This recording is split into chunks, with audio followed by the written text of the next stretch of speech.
سلام اومدیم با یه آستین مزونیک کادر آستینمون رو در میاریم. از پارچه ارگانزا استفاده میکنیم. پارچمون 2 برابر آستین باید باشه.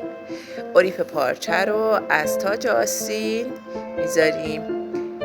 شروع میکنیم با سنجاق تهگرد.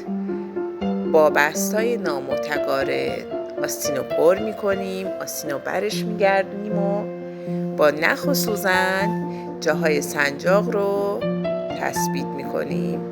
بعد تثبیت کردن جاهای سنجاق میریم سراغ دور تا دور کارمون. دور تا دور کارمون رو دوباره با نخ و سوزن ثابت میکنیم. البته با چرخ هم میتونی این کار رو انجام بدیم. یه دونه دیگه هم از کار اصلیمون رو با آسترکشی در میاریم. 2 سانت میبریم تا گلفتش بزنیم به کار اصلیمون. برش میگردونیم. اتو لازم نداره. حتما درز پهلوهاش باید گلفت بخوره. اضافات رو دور میریزیم و برش میگردونیم. یه آستین خوشگل داریم برای یه شومیز مجلسی.